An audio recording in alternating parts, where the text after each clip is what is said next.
Oh, nearly got caught out then. Darren got caught out. You got caught out. I did. Hello, everybody, and welcome to the podcast.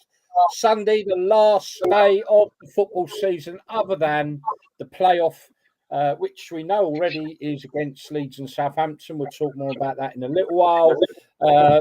Man City, gentlemen, I think me and Nigel got that on the money. Thoughts? It's all over. It is now. It is now. So before we do that, I'll let a few more people get on, and then I'll tell everyone what we got planned for today. We've got a few different things going on as well, which I'll explain in a bit. But it is the last game. We know who has won the Premier League. We know who has gone down. So let's talk about, firstly, Man City have done it again, haven't they? Darren. Yeah, obviously, as you guys know, I was back in Arsenal. I just had that funny feeling, it's for no rhyme or reason. I just thought Arsenal were going to do it, just, because no team has done 4 in a row. But I'm absolutely delighted that City have done it. I've got no axe to grind with them. Best team always wins the league. Arsenal, had a great season, took it to the last day, but I suppose that little bit more quality shows in the end. And obviously Guardiola, what can you say about him? Amazing. Nice. Yeah, it's been a great season, in all divisions. But when City played Tottenham and Son missed the open goal, and I'm watching all these things on social media where people say he's done it deliberately and all that lot. And the Arsenal fans can't moan about that because they lost the league when they lost to Villa at home. So, for me, that was what lost them the league, not Son missing a chance of Tottenham. But like I said, it's been a brilliant season in the Championship, League One, League Two, Premiership. I think it's been brilliant. One of the best seasons of all time. Yeah, there's no denying it. That every league has been astonishing. I think, right up to the last. I mean, the Premier League, let's face it, it's gone not just to the last day, but it's gone to the last minute, really, hasn't it? Let's be honest. So well done, City again. Relegation. So Championship clubs go up, they come down. Is this now the pattern? Is this now what's going to be happening all the time with the gulf getting bigger? So Luton, Burnley. I mean, take me out of Luton. Norwich second manager, right? He got him into the playoffs. They sacked him after they lost to Leeds. Now, I can't understand what the logic in that is, because if they'd have got promoted, they would not give that manager money to buy players. So, he hasn't got a leg to stand on. Whether he goes up or doesn't go up, they ain't going to back him. So, like we're saying, the teams that are going up, because they're not spending loads of money on top players, they're going to come back down again. I mean, I just can't understand what Norwich were expecting by sacking the guy. I thought he's had a good season. Darren? Yeah. To answer your question, Gaz, obviously the three that came up have gone back down. Actually, the first time that's happened in a few years. It might have been 1, it might have been 2, but not all. Early to say at the moment regarding whether that is going to be the norm all the time. It's about Ragnar. Yeah. It seems like a harsh sacking to me, but you know what I mean. There's no patience in football nowadays, is there? Yeah, again. You could understand it. You could understand it if they were going to bring in try and get some high-profile players to come to the club. Then you probably want a bit of a higher-profile manager. But they ain't going to do that at Norwich. Everybody knows that. It's been like that for the last 10 years, going up and down, and they're not backing them. So I just think it's a strange sacking, to be honest. So Leeds, Southampton, what do you think? Oh, that's a tough one. Do you know what? I'm just going to say it. Leeds. I've been playoff predictions all last couple of weeks. So the dreaded curse on Leeds, but I think they're going to just have a little bit too much for Southampton. Having a little bit of problem with your audio again, Darren. Not quite sure. Can you hear me? me at all? Can hear you. Yeah, you're breaking up a bit, I'm afraid. Okay, I don't know what the reason is. Can you hear me now? You can hear you, yeah. Yeah. Just keeps cutting out now and again. I don't know. Never mind. Okay, carry on. I don't know. I'm going to put the dreaded curse of my predictions on Leeds. Have a little bit too much for Southampton. I think Leeds have, gone through their work, getting dicked by us 4-0 for the start, but they've recovered really well, and I think they're going to go back up. Nigel, what do you think? I'm on the fence. I know who I don't want to go up, and that's Leeds. I think the only people in the country that want Leeds to go up are Leeds fans.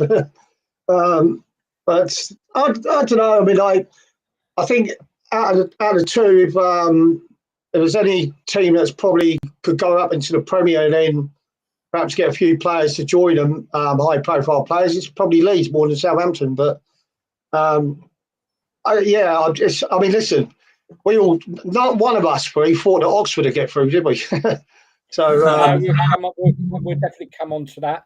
Yeah, as well. You're right. So, I'm on the fence with that. I think it's like it's who shows up on the day, isn't it? On Oxford showed up, Bolton did. Whatever team shows up on the day, it's a one-off, isn't it? So it's anyone's.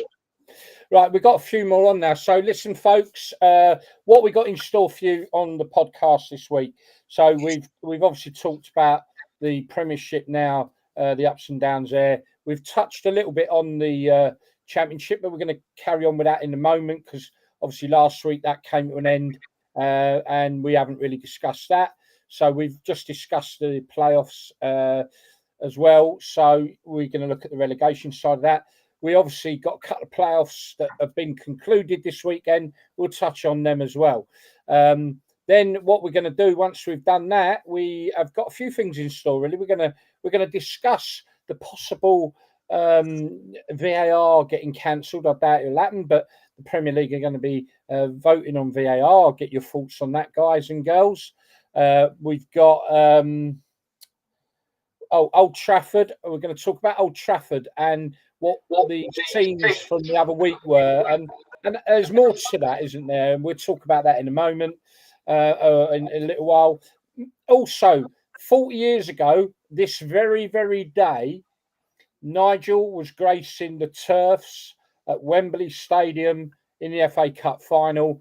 I was gracing the terraces, yes, terraces, in a crowd of 100,000 for Watford Everton in the FA Cup final. That's 40 years ago today. Me and Nigel, and I've got some funny photos on this as well, but me and Nigel will share memories of the player and the fan from 40 years ago a little bit further on down the show. Okay, guys, I think there was a couple. Did you raise something there?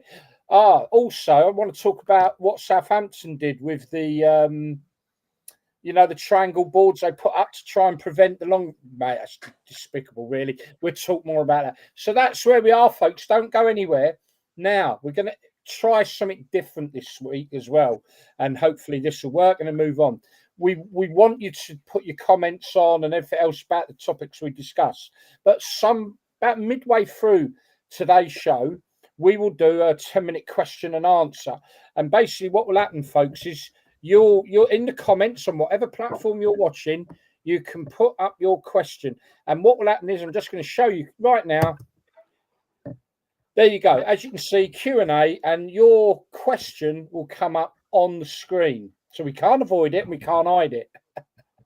So about midway, about halfway through, so about sort of 20 minutes from now, we're going to do a Q&A, and you can ask us anything you want, and that will pop up on the screen on the Q&A. Okay, so that's coming up in about 20 minutes. So stay with us, folks. Have some fun as well. Is there a dog barking? Yeah. Is it your dog? It's my dog, yeah. Well, at least we can hear your dog. Can't hear you very well. Blimey. Yeah. Right, folks, stay with us, please. We're going to have some fun today. And remember, 20 minutes from now, I can spat all over my screen. Okay, let me just, before we do anything, Stuart Higgins, hello, evening, boys, celebrating the demise of media favourites, Luton. Bye. Okay. Who else we got on?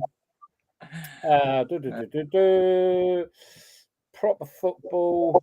Never miss a comment during the broadcast. You can support my page. Okay, I'll put that up in a bit. Yeah, you can support the page with digital gifts to help us get some money to pay for all this, as we do pay for it out of our own pockets. But that would be great. I think you can do that. So crack on. And Danny's struggling still to get on. He will be joining us at some point. Stuart Higgins, I've done that one. Sorry. Delayed, that's what it is. Yeah, Stuart. Casuals. Why does everybody hate Leeds? Are they the Millwall of the North? Why does everybody hate Millwall? I don't. I think they're great. I don't hate Leeds. I think their fans are fantastic. The scenes at the playoff were absolutely outstanding. Their fans are brilliant. Leeds fans, you can't.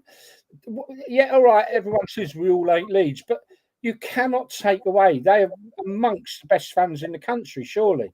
Yeah. What do you think? Why does everyone hate Leeds? And do you think they're the Millwall of the North? What's wrong with Millwall? Come on, Callie. You're the one that doesn't want Leeds to win. Back in my day, when I played for Watford, and we had Charlie Palmer and Luther and John Barnes in the side, we played them in the League Cup, and we went out to do a warm-up while the lights were off, because they were on a timer. They didn't used to come on till about 7:15. And when the lights come on, there was loads of bananas on the pitch that the Leeds fans have been throwing. All right, and I just at that time I just saw it. That's why I don't like Leeds. But it's not all for all the Leeds fans. You're talking about a minority that are doing that. But to be fair, Nigel, back then in them days, mate, Leeds weren't the only club that had that problem as well. But I do know what you mean. The match I played where I saw bananas on the pitch. Yeah.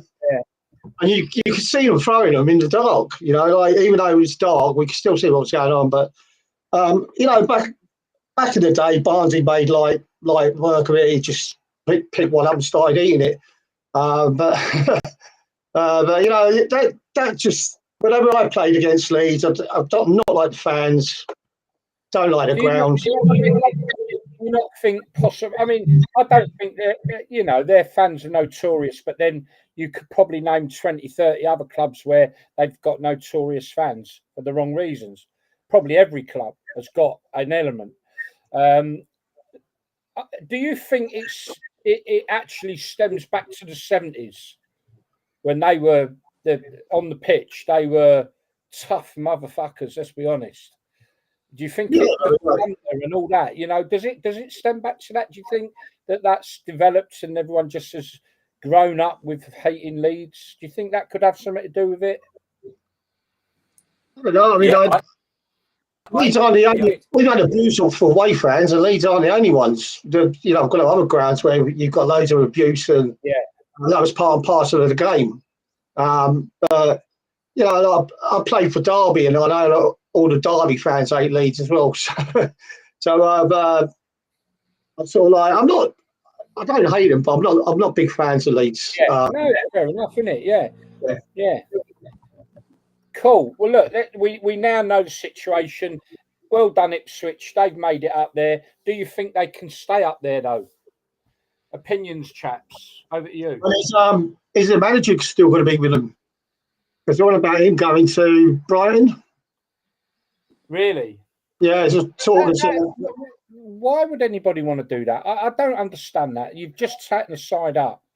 Oh, okay, Brighton are a good side when they want to be, but they're not top 6, top 7 side, are they?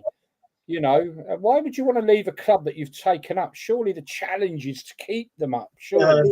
It's going to be hard. I mean, because the players have gone from League One to Championship to Premier, and that's a big leap. Whether that squad of players that got them up last year are good enough for the Premier, only time will tell. The way they start the season off next season probably prove whether they're up to it or not. But how much strengthening are Ipswich going to do, as opposed to, I don't know, maybe the money that he's been promised if he goes to Brighton, they can spend on getting players in. So it all goes down to finance again, doesn't it? Yeah, true. I think Darren. They've come from nowhere, haven't they? It's 2 back-to-back promotions. Mate, we're having real problems with your audio, mate. I don't know. I am. Could anyone who's listening in on the show at the moment? I'm hearing a lot of problems with Darren's audio. Are you, or is it just me? Someone please let us know. I'd appreciate that. Can Callie hear me? Can you hear me? Okay, Callie. Yeah, you like Norman Collier at the moment. Yeah. Anybody out there, please just drop us a line. Are you having problems with Darren's audio as well, or is it just us? It might be fine the other end, but definitely appear. Well, what? Anyway, we're talking. Ben Cliff, evening, gentlemen. Congratulations to Manchester City, deserving champions. Fair play, Arsenal, for pushing them all the way. Stuart said yes. I'm presuming yes, Darren. We do seem to have some issues with your audio, mate. I'll come back out. Yeah, bad connection. Yeah, I'll do that again. All right, mate. Try again, mate. What is it? Sorry, what are you watching through? Sorry, what are you doing it through? Like I always do, mate. My iPad. Right. Okay. It's your mic. I would say it's your mic, mate. It's got a problem. I'll come back out and come back in. All right. All right. Lovely. All right. So we say goodbye to Darren for the moment. Bye. Hopefully he can sort that problem out. Okay. Right. Ben, bad connection. Hello, lads. Or hello, Dan. Where are you? That's what I've got to say. It's all right saying hello, lads, Dan. You're supposed to be on. Where are you? Come on. Stuart Higgins says... Just going back up, another one from Stuart Higgins there, Callie. Not a hope. Down to money. Premier League rich boys are fully advanced. I completely agree. 100% is what I've been saying, Stuart. The 3 up, 3 down, the Premier League will become completely elite. I do believe, though, there's still a bit of shuffling to do. I do believe the likes of Leicester, Leeds will go up and probably stay up. And I do think that the likes of Bournemouth and Brentford really are probably going to struggle, I suspect. That's where I see it. So I think there's a couple of seasons of shuffling. And after that, it will be a completely elite Premier League with 3 up, 3 down, and probably the 3 that come down will be the 3 that go up. Is that boring, Nigel? Is that going to make football boring? Are we going to be a little bit like Scottish football, where right now I can tell you who probably is going to win Scottish League next year, right now? Probably again, unless there's major changes in financial situation at Rangers. I think we all agree Scottish football is slightly boring because it's always the same winners. 13 years now, or 14 years, they've won 13 of the 14 titles. Yeah. So that is not competition. And that's where, unfortunately for Celtic, they probably do struggle. What are your feelings on that, mate? But it's been a lot tighter in the Premier this year. Up until about a few weeks ago, there was still Liverpool involved in it, weren't there? And probably 3 going for the title. I think the gap is more at the bottom rather than the top. I think, you'll still have 8 to 10 sides that have got them financed to get some good players in. I think, you're probably looking at the 3 that go up from the Championship all the time, plus another 2 that are having a bad season. Again, I don't think if Ipswich don't improve their squad, get a few experienced players, maybe some, ex-Premier players coming in to steady the ship a little bit. Who knows? I mean, we went up with Watford with nobody knew about us when we finished second to Liverpool. We sort of took the league by storm. We had no fear of anyone, but Ipswich could do that. But it's going to be very hard now because back in our day, the money for players weren't flying around like it is now.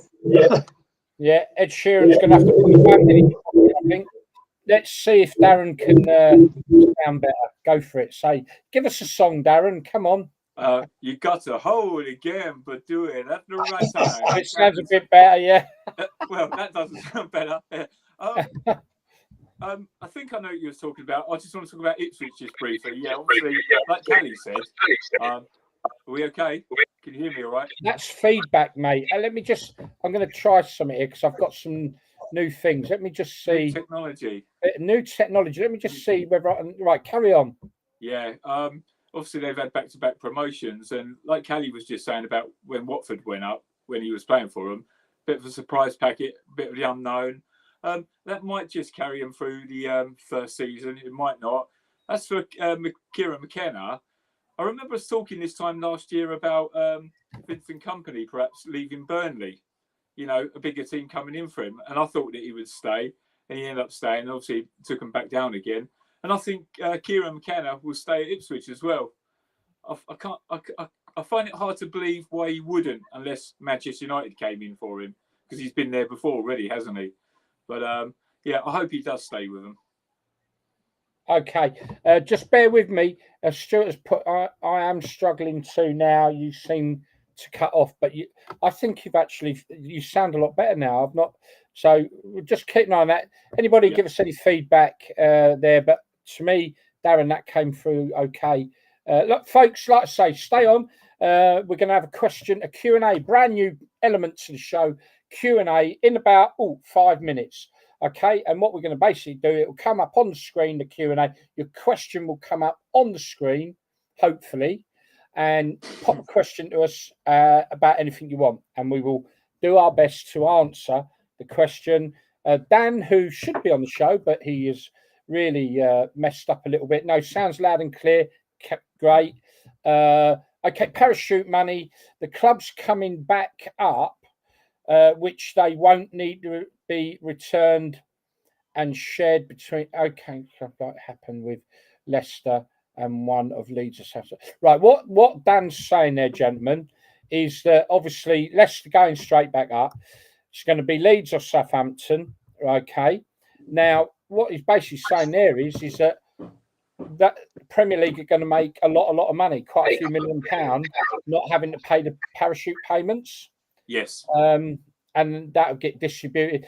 Why can't they distribute that into the EFL? Greed, mate. Greed is. Greed. He's right. He's right. Bloody Premier League. Because these parachute payments last for 3 years. Because they last for 3 years. And obviously Leicester have come back after a year. That's 2 years worth of savings that doesn't have to get filtered out of the league. So that stays amongst the Premier League. And yeah, quite simply, greed. There's no other word for it. Yeah, no. Let's just turn our attention, because in a couple of minutes we're going to do the Q&A. Let's just turn our attention to the people that have been relegated out of the Championship. So Rotherham United. Who was it again? Rotherham. Bloody brain block here. Birmingham. Of course, Birmingham. Huddersfield. So, yeah. What are your thoughts on that? I think Birmingham's a surprise one, isn't it? Yeah, that definitely. We've been saying this for the last few weeks, haven't we? You know, like fifth in the league, and they sack the manager, and the wheels of the bus come off. You know, you go, I'm not a Birmingham lover, but I mean, if you're a Birmingham fan, you've got to be wondering what the hell's gone on down at that club. Certainly would have put them in the relegation list. Rotherham, yeah, probably expecting them to be down there. Huddersfield as well, they're struggling at the moment, but they've got a good club there. You know, I went on loan to Huddersfield for a month. Fans are really good at Huddersfield, so big gutted to see them go down. But like Darren said, you know, it's the position that you're finishing in the league doesn't lie.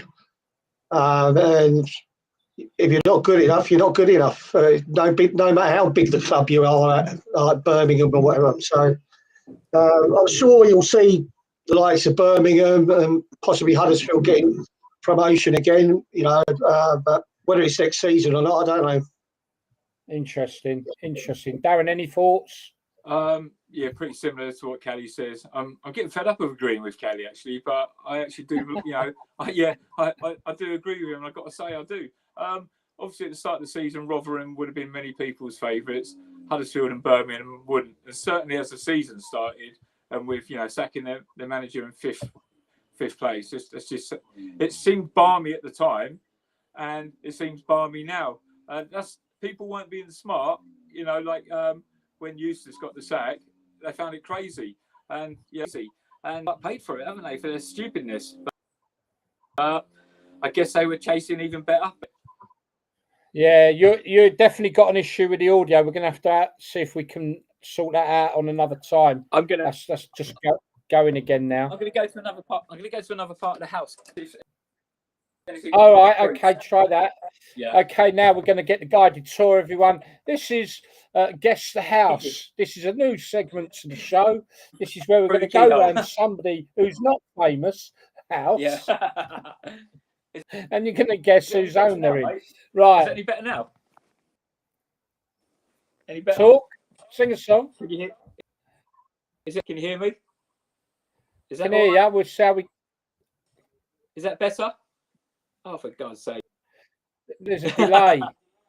Is there? You look like you're Chinese. Your lips are going and the sound is sort of coming later. So I don't know. Try one more. I'm gonna try one more out, then in. All right, guys. Yeah, there's definitely not working in that room. Here we go again, folks. This is a tour of Darren Ashley's house. No, I'm gonna log it off. All right, okay. All right, okay. Well, look, I'm going to take the opportunity while Darren's doing that. So stay with us, folks. Me and Nigel now are going to have a little session. And then after that, we're going to do the Q&A. So get some questions together, folks. Anything you want us to answer or talk about on the Q&A. We still want your comments into there. Bear in mind, all this can happen. Now, when I do the Q&A, folks, the questions automatically pop up on the screen. So please keep it clean, if you don't mind. Through the keyhole. That's what I was looking for. Thank you. Sid, Dan hangover again. He is, mate. He's hangover again, honestly. Go closer to your skybox. Your signal. I don't know if it's a signal or not. I guess that's Matty. Matty, I don't know if it's his signal or not, to be honest with you. Stuart agrees. Same as Scottish League, boring. No, yeah. Do you know, Stuart? Me and you are on very much similar books here, because quite something I've been banging on about for so long is I feel the competition's leaving the game, because of the clubs are just going to be limited to what's success.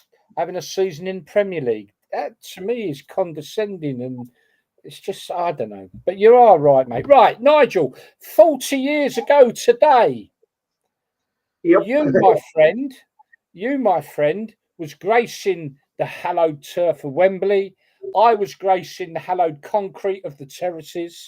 And it was, of course, Watford Everton in the FA Cup final. That's 40 years to go today. So what we're going to do for 5 minutes, share some memories of a player and share some memories of a fan. I've got a couple of bits here. Let's just see what I got here. So I've still got the programme, actually. There's the programme. Everton v Watford. 100,000 fans. Great. Now, Nigel, before we've got any memories, I've got a couple of pictures I want to show you. Okay, first of all, I'll be honest, I sort of rushed this a bit. So the only one I could find of you, my friend, was this one. I'm sure there's a lot more. There you are, Barnsley doing something there, and there's our Nigel. There's our Nigel there. The mullet. Come on, look at the tight. Yeah, a little bit fitter in them days I was. Do you know what? They were the days where you had to actually get to the final to play at Wembley, not the semis. Yes. And that's what made it so much more special. That was just something that some people that have had a long career in football never get to experience. So, even though we lost, I'm so pleased that I managed to play a cup final at Wembley. Yeah, and for being a fan, to actually attend a cup final at the old Wembley in what was then probably one of the most exciting, one of the most unbelievable experiences that I can imagine I've had.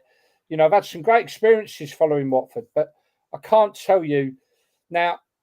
I've experienced 1984, and I've also experienced 2017, and they're just not comparable. You cannot, and I feel for the youngsters. You know, I feel for them. You cannot compare. There is no comparison to the feeling that was created by the FA Cup back then. You know, the day in the life of a football fan that day. Not anybody who supported Everton or Watford or any other club that reached cup final them days. The whole day, the whole country was about the FA Cup, and to be part of that, we won 1-0 against Plymouth, as you remember, Nigel. I'm talking now as a fan. Yeah.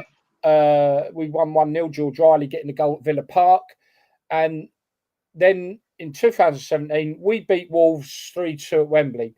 First of all, playing semis at Wembley is wrong. It just takes that away from the glory of getting to the final. But also, I remember when that final whistle went, how I felt beat that day at Villa Park. And then comparing that to how I felt at Wembley beating Wolves.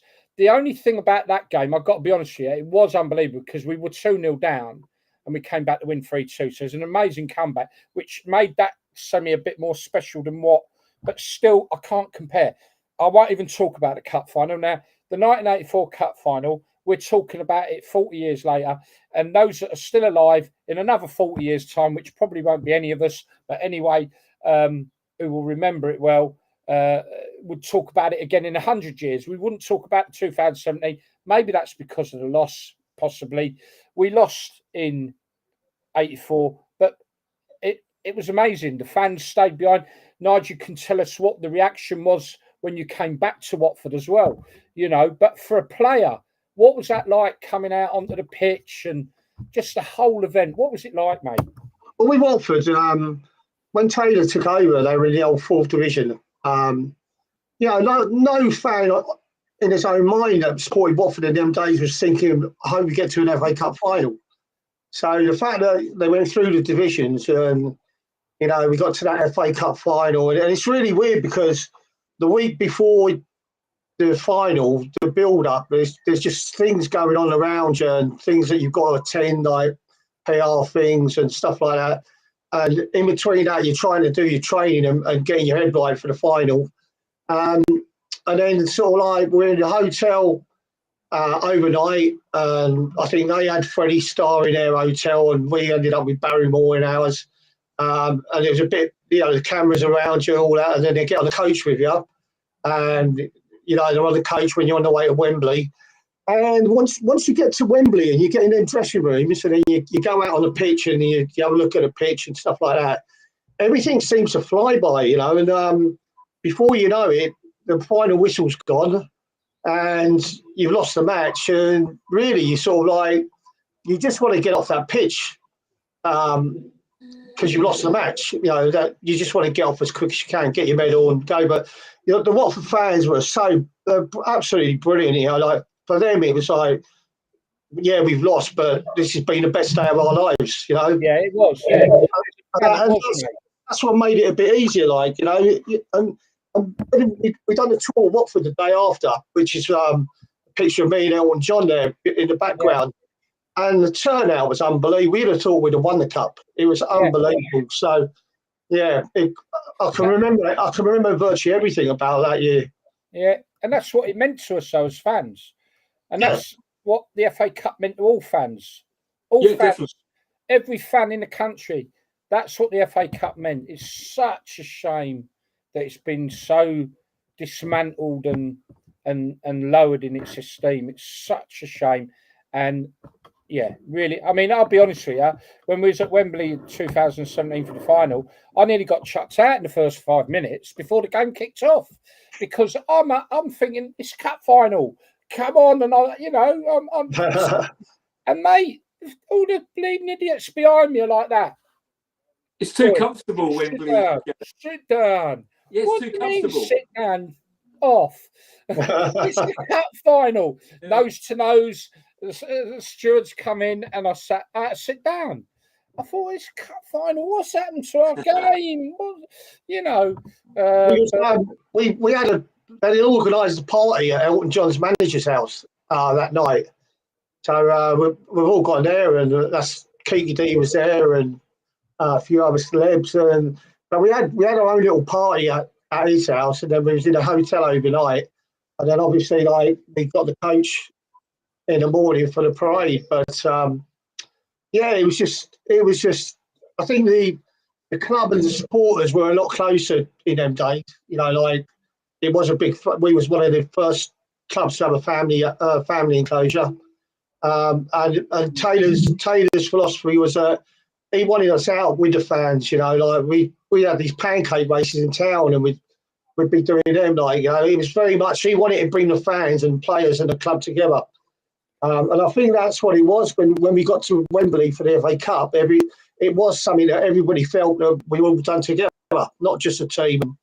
Yeah, mate, you should see the queues to get the tickets. Kelly, sleeping out. Obviously, in the final, Kelly, you was up against John Bailey. Okay. Yeah. Can you hear me, by the way? Can you hear me, by the way? Go on. You was up against John Bailey in the final, wasn't you? Had you had any previous success against? Did you kind of like know what to expect from him? No, it's funny actually, because John Bailey. I wasn't frightened of any fullbacks. I mean, Stuart Pearce used to kick hell out of me, but John Bailey was like my nemesis. I don't know what it was about him. Like, he was the best fullback in the country, but I always seem to have problems playing against him sometimes. You know, the two fullbacks that used to give me problems was Chris Hughton and Chris Hughton and the left back for Arsenal. Danson. The fullbacks. The fullbacks used to bomb forward all the time. You know, you end up playing right back against them. But yeah, John Bailey I wasn't worried about playing against him. It's just one of them where, for some reason, I found him difficult to play against. Yeah.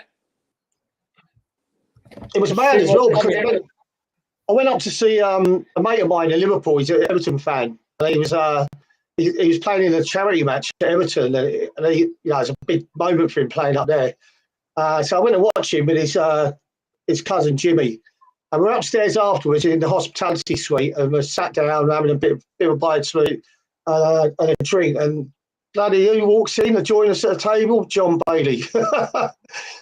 I've been trying to avoid you for the last 20 years. You turn up here.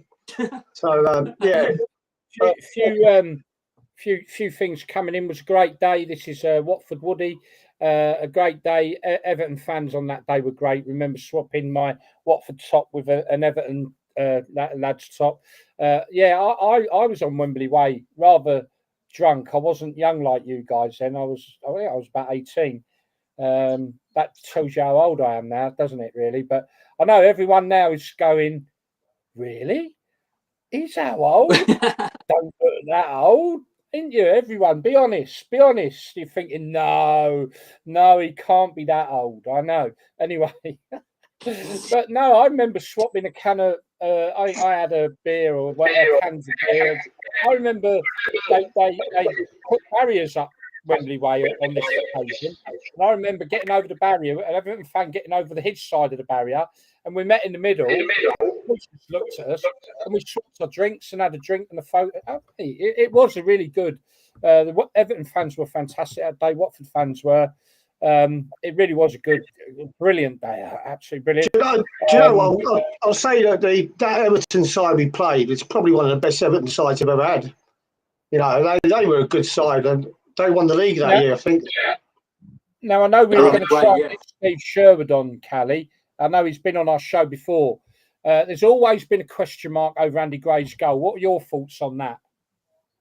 Well, I've said it before, you know, like, I think referees are influenced by certain players, how good they are, you know.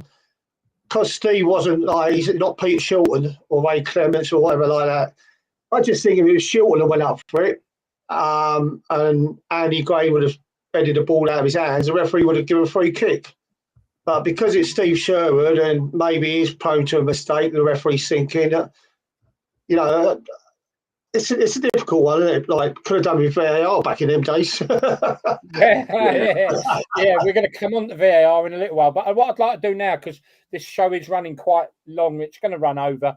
But I'm sure everyone don't mind. I don't mind. Do you mind, lads, if we run over a bit today? Okay. No, excellent. There's one thing I've got to say. Every fan in the country of any age must remember having to collect your stubs to get your, if you were to get to a game, and not necessarily just a cup final, but any game where you know it was all ticket. I remember we played Arsenal in the quarterfinals. Liam Brady was playing, and I remember I'd got me 2 or 3 stubs to get me ticket for that. You know, 28,000 in the ground. But there's a memory. Right, listen, everybody. Now I know what's going to happen. I'm going to go into this Q&A, something new for our show. And probably today, no one's going to ask a question. So all of you that are watching, please, somebody ask a question. What's going to happen, folks? Very simple. You and Kelly a question, all right? No, I hope they don't ask you one, because I don't know what you're saying. It's a guess. You've gone again, Darren. Darren, you've completely gone again, mate. Okay, I'll listen. Yeah. Don't ask Darren a question, please, somebody. Right, let's see how this works, folks. So I put my... Right, here we are. So, as you may see now, this is brand new. We're going to do this every show now, Q&A for 5 or 10 minutes. It might only be a minute today, I don't know. But it should work. Somebody please ask a question. No matter how stupid it is, will be great. And I want to see it pop up. Send your questions in the chat. Oh, right. No, okay. Right. It doesn't pop up on there, but I will pop it up on there. That's fine. Okay. Q&A now. Anyone got any questions for us that you would like us to maybe give an answer or a discussion to? Ask your questions now. Ding. I knew this was going to happen. I don't know. There, look, Q&A. Get it.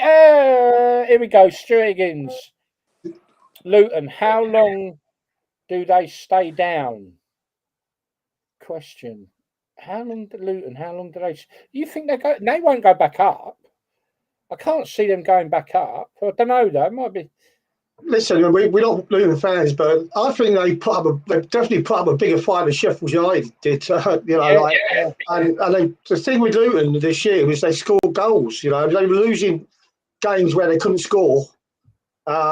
So even though, you know, I've not meant to lie Luton being a Watford player and a Watford supporter, but you know, you've got to give them a little bit of credit. They put up a good fight.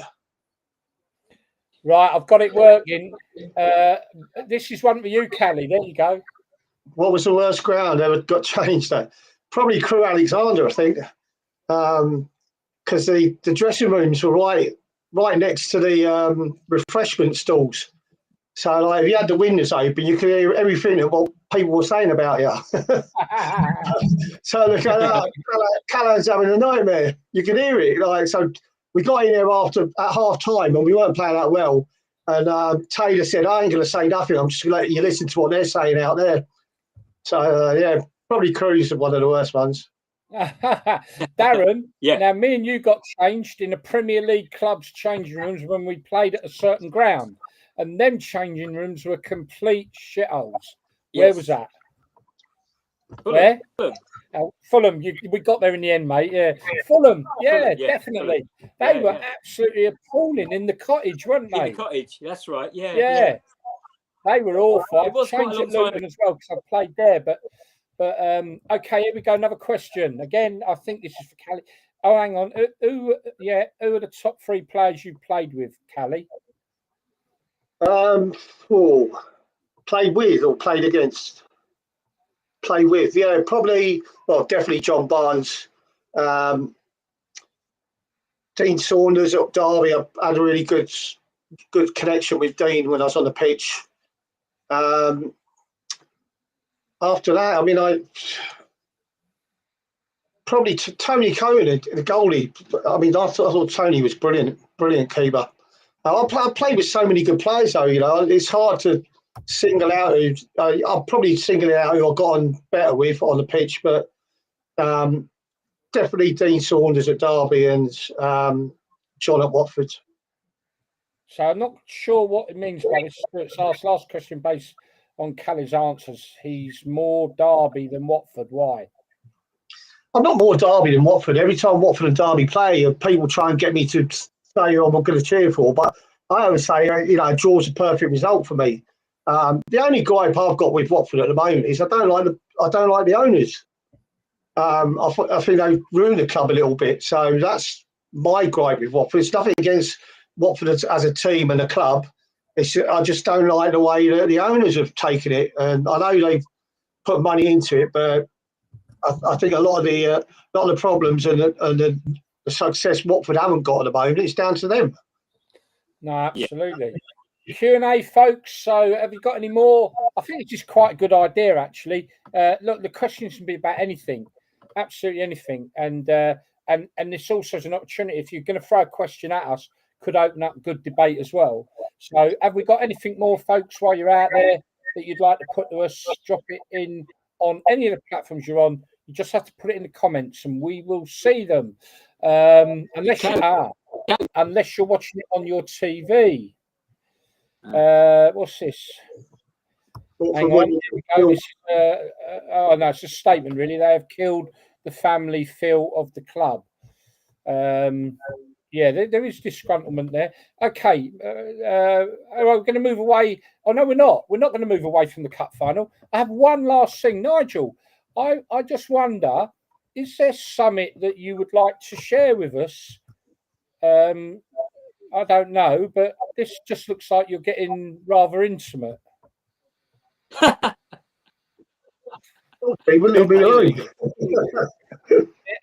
just something wrong about that. What we call man-to-man marking.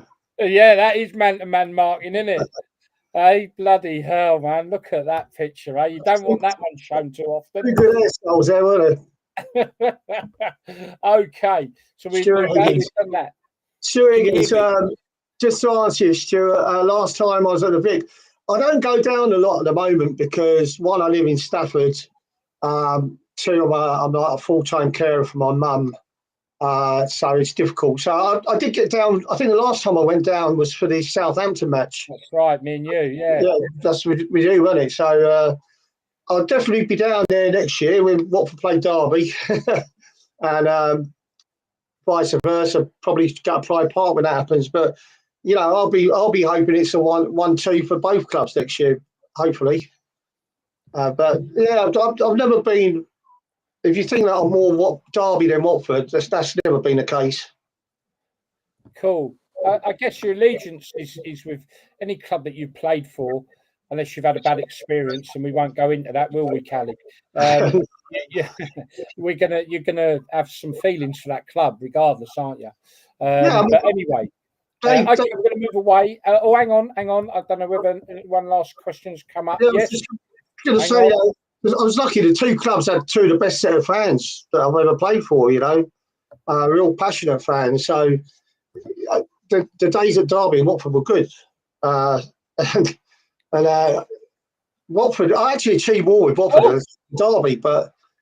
Have you, sorry, mate, I've got to cut it over there. Look at this. What? When are Nigel visiting Finland and me? Free accommodation and beers and food on me. That's Kimo Nyman. Hello, Kimo. Yeah, Kimo, you've got to invite us all. No good inviting. You've got to invite proper football. That's the thing.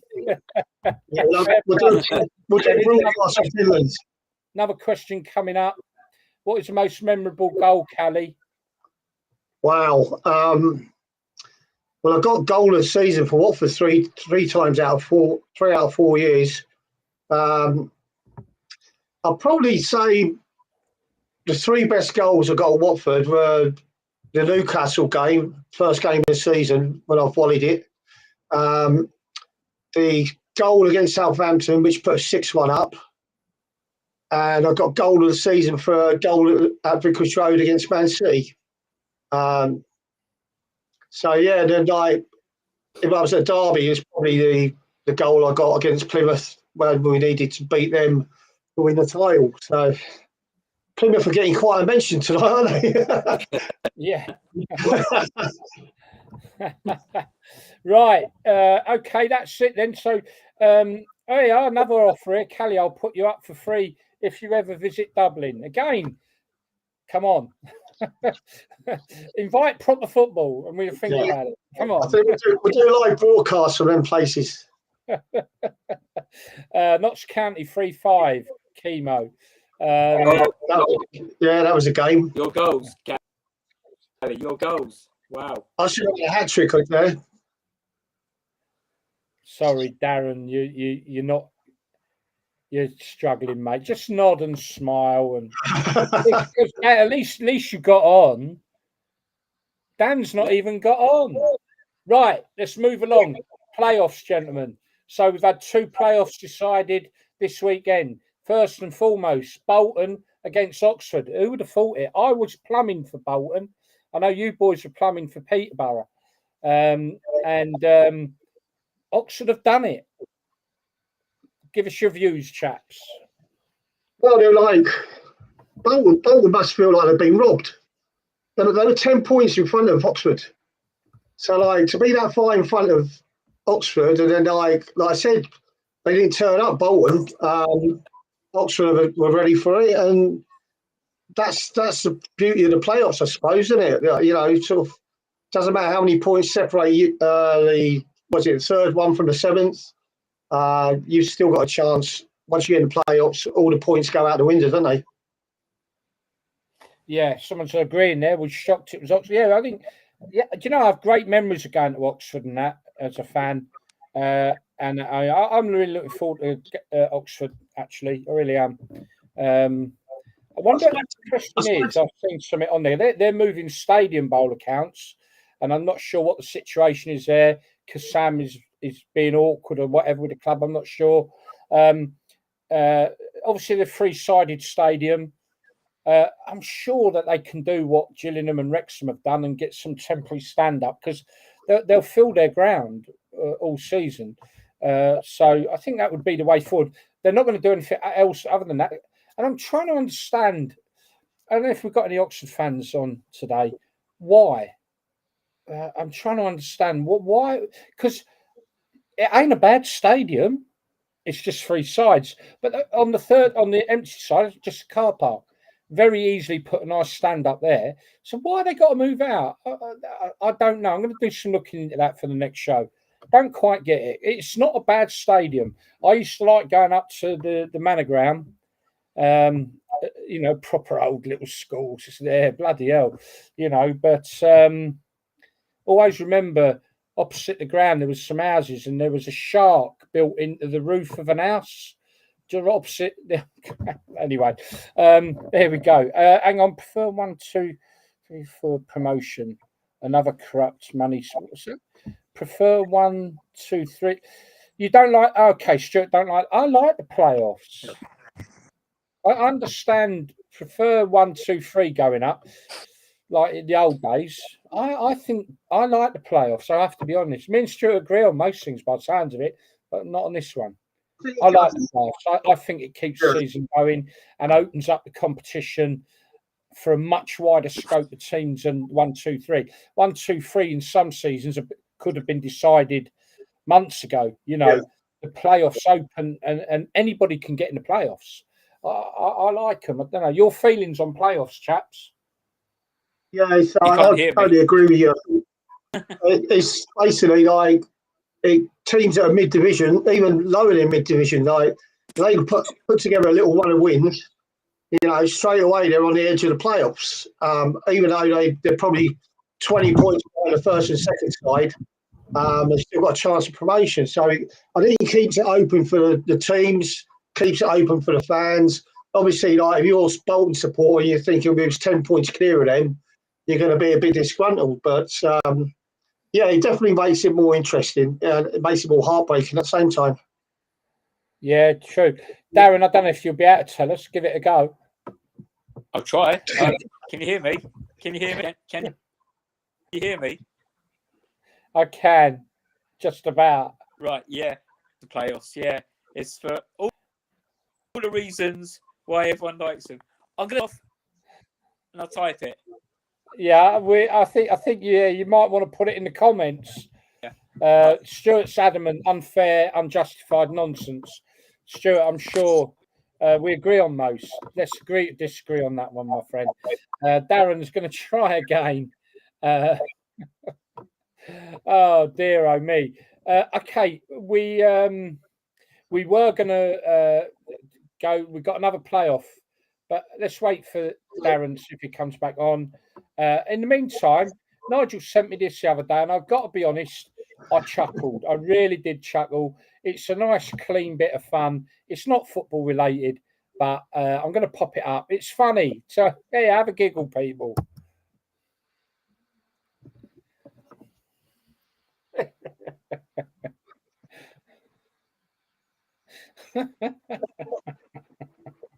A nice bit of clean fun there, folks. I'm sure you'll agree, yeah? So when I die, I'm going to leave you everything, my darling. You already do, you lazy bastard. Oh, nice clean fun, eh? Nice clean fun. That was good. Okay, Darren's not back with us, so we're just going to move on. Obviously, we've got some technical issues there with Darren, and also with Dan, whose laptop has decided to update and do it for the next hour. But anyway, playoffs. So we've just covered off Oxford, Bolton, Crawley against Crewe. I think we've had a commiseration message there. I'm going to check now.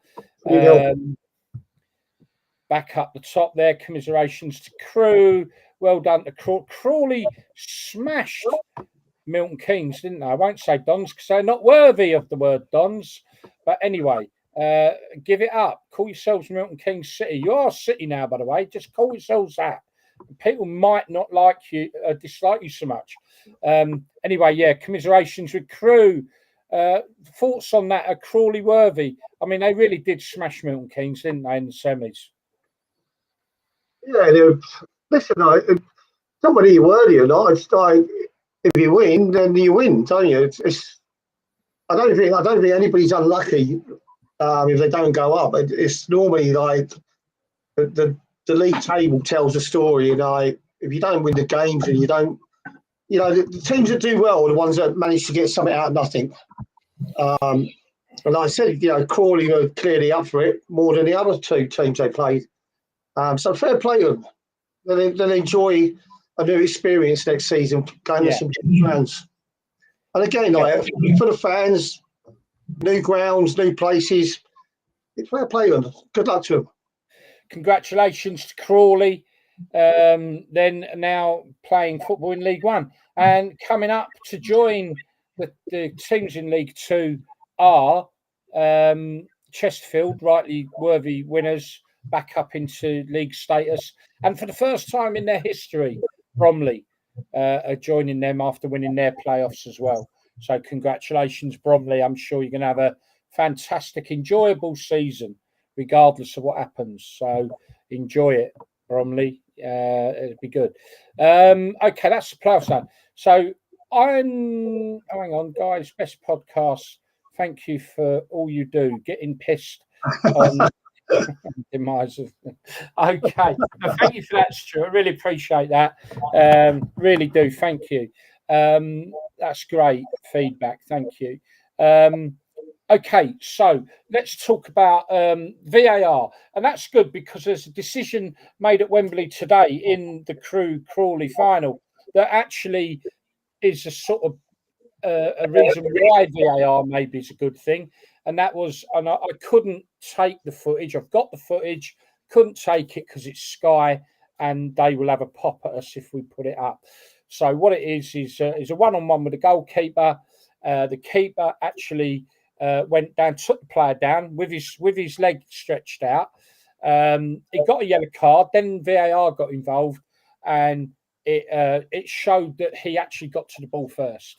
So obviously the decision was reversed, and they didn't get the penalty that they were originally given. So they wouldn't have happened without VAR. So okay, that's one thing. Now the Premier League, by all accounts, Wolves have put in a request for the Premier League to vote on getting rid of VAR. I've listed a number of reasons why. of which I agree with a lot of them, particularly the one about the spontaneity of a goal being scored. I think that for me is the biggest thing. I think I've said in many different podcasts, and I did a podcast for Worldwide Summit the other week, and it's on our website. Have a look, have a listen. Boatsy, me and Boatsy from Forest were on there talking about football. It's on our webcast. Have a look. It's called Football No Longer the Beautiful Game, I think it's called. But have a look. So VAR, they're going to vote. For me, I'm not a fan of it. Stuart, here we go again. Stuart, love it. It needs ex-pros to exercise properly. Maybe that would be the right thing. I think for me, my worry is the spontaneity, Stuart, Callie. It's, for me, one of the biggest moments in football emotion is when the ball hits the back of the net. For me, it feels like VAR is gradually taking that away. That the ball hits the back of the net. It's a bit like getting a penalty. You get the penalty, yeah, it's you celebrate getting a penalty, but it ain't the same as celebrating getting a goal. Obviously, if the penalty is converted, fair enough. You celebrate ecstatically then. And VAR to me is going to. It feels like it's going to put us in that position where the ball hits the back of the net, and people, instead of having that burst of huge emotion, it's a case of, oh, wait for the VAR before we celebrate. And for me, that would be massively detrimental to football, in my view. There are reasons why it's good. I agree with Stuart. It should be ex-pros, because let's face it, the people who are doing it surely are not fit for purpose. They can't be, surely. Anyway, Nigel, your opinion on this vote? Do you agree with it? Do you your opinion, mate? I'm glad Wolverhampton Wanderers have done that, because I think they're not the only club that feels that they've been hard done by with some of the decisions. And for me, I'm in favour of getting rid of VAR as well. But I just think for something that was brought in to be fail-safe, not make any mistakes, it's made far too many. The people are looking at making decisions and made bad mistakes as well. So it was meant to be bulletproof, but it's not. So until they can get it bulletproof, I'm exactly where Wolverhampton Wanderers are. Because I think they have suffered with most of the decisions that have gone against them. But there's other clubs that have suffered as well. And they probably haven't said anything about it. But I think now that Wolverhampton have started the wheels rolling a little bit, it'd be interesting now to see what happens. I know the Premier League don't want to get rid of it, do they? They want to keep it. Wolves have obviously put it to the table for a vote. I personally don't think it'll get anywhere near winning that. I agree with it. I'm not a fan of VAR. Some people are, as Stuart is as well. And some people, Woody, he makes a good point. The man in the middle should have the final decision. Yes, have VAR, but only to help the ref make that decision. And I thought that was what it originally was supposed to be, wasn't it? Was it not just supposed to be a tool for the ref? So if the ref had any doubt, he could revert to VAR. Maybe that is the answer. Yes, have VAR, but VAR is not allowed to intervene. I've seen VAR intervene. There was a game against Burnley, and yes, the Burnley player got proper clattered in our box. Ref didn't see it. The game carried on, went up the other end of the pitch. We got a corner. Guy went to take the corner. VAR jumped in and said, no, you're going back all the way for a penalty. Yeah. So to me, VAR should not intervene unless the ref asks for it. If the ref is happy that's a goal, then leave it at that. If he wants to bring a VAR into the play, that might be the way forward rather than no VAR. I don't know. Has to be decided in seconds, Stuart. Yeah, you're absolutely right, Stuart. So, yeah, that's the key, isn't it? I was all for VAR at first for whether the ball had gone over the line, penalty decisions, fouls and stuff. But when he gets down to this megapixel thing, like he's offside by a pixel, I mean, for me, that is just absolutely ridiculous. if it's a bad tackle, you look at it on VAR. A yellow card becomes a red card. If the ball's over the line, that's what I thought VAR come in for. I think it's got too involved in it now, where every decision and everything that happens in the game is getting scrutinised. Yeah, I think the good point being made on the chat room is as well, really, the Coventry situation. I mean, a toenail. Yeah. Stop the Coventry from going to the FA Cup final. That don't feel right. No. That doesn't feel right. Darren, you've been sat there. Sorry, mate. I forgot to bring you in. Hopefully, oh yeah, you'll be all right now. You've got the dodgy wallpaper behind you. Sorry. Can you hear me? Can you hear me now? Oh, fucking hell. Oh, sorry. Listen, mate. Right, you heard the conversation about the vote that's going on. Wolves have documented many reasons why they want it abolished.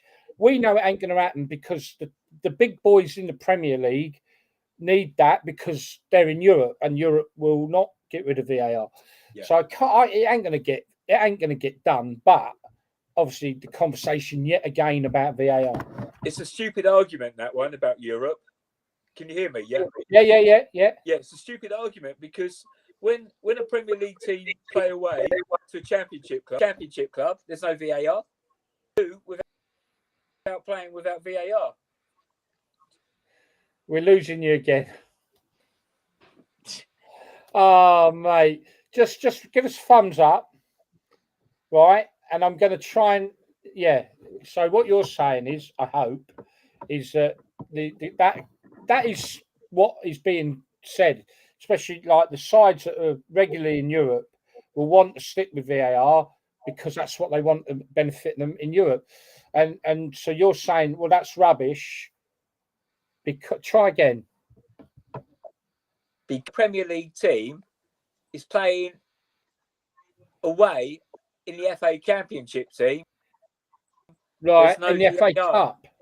Yeah, there's no VAR in the Championship. Yeah, but is it because they want... I don't know what it is. It's going to be interesting to see. The vote won't go... It won't get rid of VAR. We know that. Yeah, that ain't going to happen. I think most of the clubs in there won't want it. But fair play to Wolves. You know, I think most fans don't like it. Stuart does. Agree. Photo image. What's that? Sorry, let me just. Okay, we got a few things coming up. Agree, Callie. It's photo image from what angle? Also, please get me on this live. I will end the argument in 1 minute. Okay, should we do that? I'm gonna need. Okay, Adam. No, I'd love to get you on. The only way I can do that though is I'm gonna need your. I'm gonna need to get you on Facebook or something so I can send you a link. The red line chopped half the menu. Players for off VAR cheating for the bigger clubs. I think that's been discussed. Adam. I'll tell you what, Adam, we'll do something different. We've run way over anyway in this. But Adam, if you would like to come on and discuss the VAR situation next show, I don't think we'll do one next week, bank holiday. Let's enjoy our bank holiday. We'll do one the week after, gentlemen, yeah? There is a midweek show proposed to come up as well, which will be a special with Ian Story-Moore, who is absolute legend of Forest and Man United, played with the likes of Moore, Best, played for England, career cut short with injury. An amazing man, very, very well respected in the football world. He's going to join us, but we've got to do that midweek. He can't do weekends. So we're looking forward to that. We'll let you know more. Adam, okay, Adam, we need to contact you, get some detail. Why don't you pop on next time and let's do that, yeah? Just a bit difficult sorting out now when we've run over so far.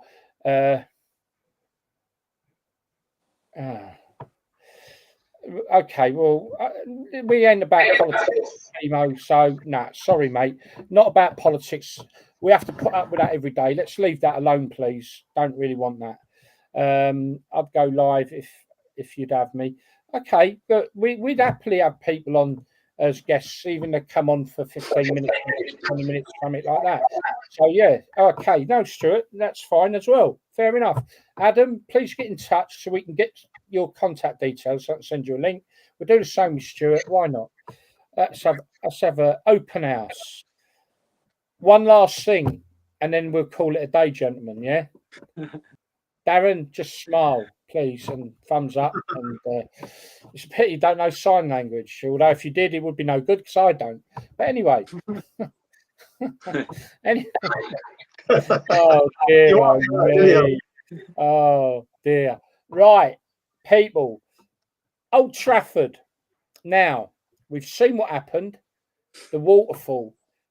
How does supposedly the richest, biggest club in the world, or one of, allow their stadium to become that poor? Getting a bit of feedback there. Anyway. Darren, see if you can say something. No, I'm joking. Do you know what? It's been a gripe of and a lot of Man United fans for years, and clearly in the ground, it's a stick, isn't it? And looking at last Sunday, it seems like that Manchester United fans disgusting, wasn't it? That's the theatre of dreams, and it looks like bloody Niagara. And with the it's awful. It was absolutely awful. Yeah, with the Manchester United, it's like you pay good money to go and watch football, and you sit in that ridiculous. Nah, we've lost him. We've lost you, Darren. We'll get you sorted for next week. I think we got there, Nigel. I mean, look. I mean, this is ludicrous, isn't it? What's happened at Man United? What is going on at Man United? Yeah, I mean, well, to be fair, it's got to be the worst year we've ever had for rain. Yeah. That was some down. Funny enough, a friend of mine went to watch Take That on the same night, and it was happening all over the town, not just in a stadium. It was places were getting flooded, car parks were flooding. They were flooded. The cars were under the water. But yeah, you think a stadium like that should be rainproof, shouldn't it? Yeah, definitely. Look, without a doubt, I've been in warehouses where it's been like a waterfall and it's because the roofs are in disrepair. Simple as. And no ifs or buts. You know, regardless of the velocity of that downpour, admittedly, you know, it was horrendous. But for the amount of water that was coming in, it looked like a river coming down the stands, didn't it? Yeah. That has to be a roof that has not been checked, or there's been no regular maintenance done on it for a long time. Bit like what happened at Birmingham City. You know, it shouldn't happen at a club like Man United, in my view. That's my opinion, anyway. It shouldn't happen. One of the richest clubs in the world. That is regular maintenance not being carried out. Yeah. Birmingham City's ground was a disgrace. What happened there? How bad that had become. It got shut down. You know, but Birmingham City are not Man United. You know, I don't know. Something not right at Man United. I'd love your opinion, Darren, but I'm not going to get it, am I? Let's just see if we've got any other opinions coming in. Adam's come on with it. Decision VAR got wrong, have gone with the on-field decision. So if VAR didn't exist, the decision would be the same. Yeah, Adam, I really would like for you to come on the next show and we can have a proper discussion about that. That'd be great. Yeah, definitely. Stuart, great show. You're the best, boys. Enjoy your week. Absolutely. Good. Let it crumble. Was it rain? Thought it was Man U fans crying. Government funds look into new United thoughts. okay, we'll finish on that then, because we did bring this up on one of our other shows, and this is where Sir whatever Radcliffe wants to try and get our money, taxpayers' money, to build a new stadium for Man United that could be the Wembley of the North. If you want my opinion, and I'll say it because it's the end of the show, and if you don't like bad language, shut your ears now. What a lot of bollocks. You can go jog on. That's my view. Darren, you can give a thumbs up, thumbs down. No, thumbs up. What? No, down. You don't agree with it, or up? You do agree. You can have the money. Nigel, we had this discussion, didn't we? He's got the money to buy a club. Surely he's got the money to fix a roof. Absolutely. In a time of crisis, people can't afford to put food on the table, can't afford to pay their rents, and that arsehole wants us to do that. All wrong. With that wonderful note, people, you've stuck with us today. I know you have. It's been absolutely brilliant. Really enjoyed this one. We won't be around next weekend, but we will be around. We are going to maybe have a couple of weeks off during close season, but it will only be a couple. And we are going to have some specials come up as well. We're still getting them coming through. Go forth and multiply. No way. Pay for it out of their own money. There you go. Yeah, folks, we're trying to make the show better. The Q&A questions, I think, is a good bit we can do now. I like that. Yeah, we're going to carry on through the close season. We're going to have a giggle. We're going to try and bring some fun into it as well. We're going to have some special guests on. Yeah, we love the support, everybody. I just last thing got to say, we started proper football 3 years ago. It all started in Mansfield, funny enough. I attended the very first game of the season, which was after they let everyone back in the stadiums after lockdown. And we was in there. There's a reason I'm telling you all this, by the way, folks. And so we was in there, and I was filming something, and they got a goal. It was a cracking goal. And I got it on video, and I swung around. You've got to remember, this is the first goal with fans, and probably one of the very first. And I got it, and wow, the atmosphere, they just went mad. I was with the Bristol Rovers fans. There must have been 1,500 of them at the end. It was amazing. And I actually said on that video, this is proper football. I posted it on my Facebook, and we had 10,000 views. So I said to a friend, I think this is what we need to do. We can call it proper football, because I said it in the thing.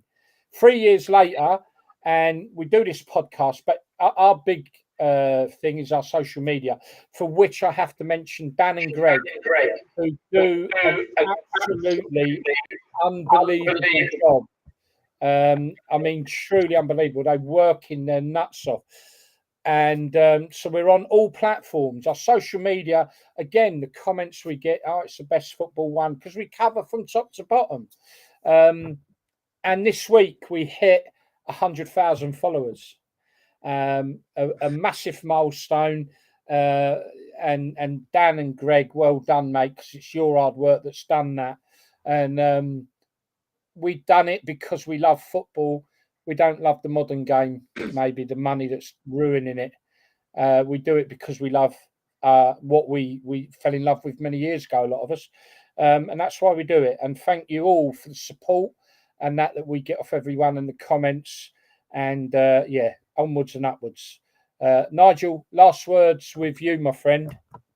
40th anniversary. Woo! I'm afraid Dan's used to being on all platforms, isn't he? Yeah.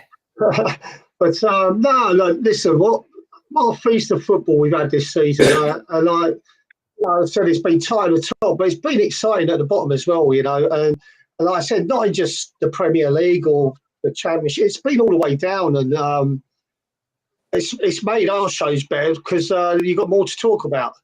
So, yeah, I've really enjoyed it this season. Enjoyed having a laugh with you boys on a Sunday. Yeah. Yeah, we stopped for a little while, didn't we? I think we were trying to work out the direction. And I think, yeah, we come back with a slightly different take on what we wanted to do. And I think, Darren, you coming on, even though we can't hear you today, I think, Darren, you coming on has been a great addition as well, mate. Really. And the work you do And I've got to say, Darren does the most amazing ground hopping podcasts. Obviously, look out for them next season. We put them on our website, and we truly promote it. He truly promotes non-league football in a really, really good way. And yeah, absolutely fantastic, Darren. Really is. And we're so pleased for you to be part of the team. I would say last words with you, but just give us a thumbs up or something. I think. People, again, look, we could probably go on all night, but it is time to call it a day. Don't forget one Mixcloud show tonight. Oh, our Mixcloud, go on, pump it out there, mate. I must get the link put up. Yeah, for those that don't know, I do a Mixcloud show, music, most nights, start around about 9:30. You can get the link on my Facebook page. Come and join us if you get a chance. And it is good. It is good. Plays banging tunes. Banging. Right, that's it. Message from me. Again, I just want to say it's a big milestone for us this week, hitting 100,000 followers on Facebook. It's amazing. As always, stay safe. Have a lovely week. And the answer to one of the things that got put up was yes, we will do Euro podcasts. How we're going to do that, I'm not completely sure. Stuart Higgins would like a link for Darren's. Go on our website, mate. You can get the link on there. It's always on there. They're all on there. There's some fantastic pods he's done. There you go. Look, it's along the bottom there. www.properfootball.co.uk. Pop on there and have a listen to I did a podcast with World Changers Summit or another. Me and Boatsy from Nottingham Forest. Have a listen to that as well. That's a really interesting listen as well. Enjoy that as well. But yeah, go on there, and we got the links for Darren's work on there. Have we got anybody newish on this show now that's only just joined us in the last few months? Go back and have a look at the podcast we've done with John Barnes. Oh yeah, that's one you want to have a look at. That's really good. So see that. I think we'll get that reissued on the website. It is on there, and it's on our YouTube. I'll ask Stan. We'll go to the website, people, for that. You've got to watch that one because we had John Barnes on, and thanks to Nigel, we wouldn't have got John otherwise. To be fair, but John came on, and we see the true side of John. I think all the other things he has to go on, it always comes down about other things, and his books that are about other things. What John did with us was just pure football, and he had such a good time as well. He was such good fun, and he was a right laugh with the old getting his gold discs out and doing the rap. And I weren't even going to ask him, and he was like, "Why didn't you ask me?" It's a great podcast. That's the best we've ever done because it was really good. But check it out, and hopefully maybe next season he'll come on again and do another one. I did say he would. Yeah. So yeah, that would be good. But check it out, and I'll get Dan to reissue that on our website, folks. So yeah, go to the website. Everything you need's on there. Like I say, Facebook, Twitter, all sorts. But the website again, always down the bottom of the screen there. www.properfootball.co.uk. Safe week, everyone. Enjoy the sunshine. I believe we've got a mini heat wave next week. We'll see you in 2 weeks on Sunday. The whatever that is, Sunday the 2nd of June. There you go. Sunday the 2nd of June. We'll see you then. But please keep an eye out for when we get this midweek special with Ian Storymore, because that will be some podcast. That will. The guy is a legend. Right, everyone. Goodbye. We shall catch you all later. I'm going to waffle for a second while I get myself sorted out to find the goodbye bit. Here we are. Is that it? Is that it? That's it. See you later, lads. See you later, everyone. Have a lovely, lovely, lovely bank holiday next week.